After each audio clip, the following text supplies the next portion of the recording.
One of the issues that's at the forefront today is mental health, and a lot of time is spent on the person with the mental health problem. Very little time is actually spent on the people associated with it, and it's perfectly understandable how someone with a mental health issue feels the need for other people to support them. But on the other side of the coin, if you've got someone with a mental health issue, how do you support them and how do you perceive them?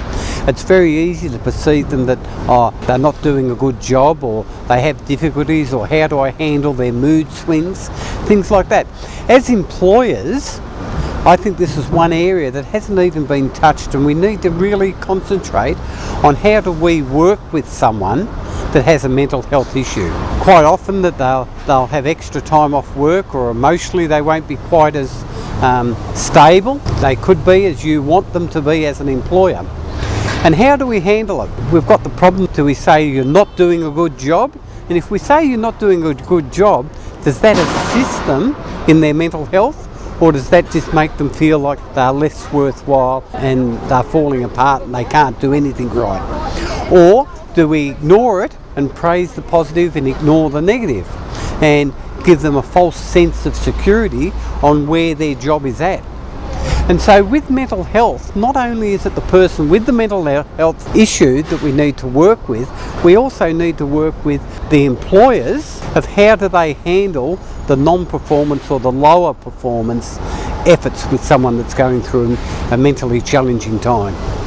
And this can extend to spouses, it can extend to children, it can extend through the whole society, that not only is it the people that have the mental health issue that we need to work with, it's also their support and the people that they associate with in how to handle it.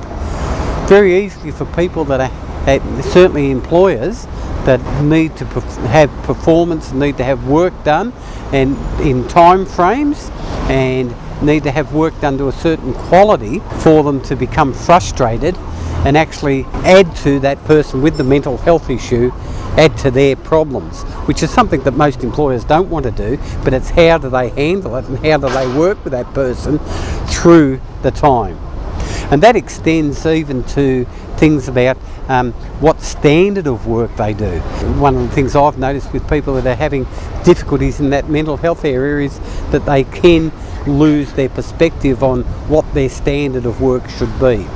And so as an employer, we need to have a way of measuring their standard of work and their performance and how they put work out, and be able to work with them to have them improve to that standard without putting added pressure onto their mental health.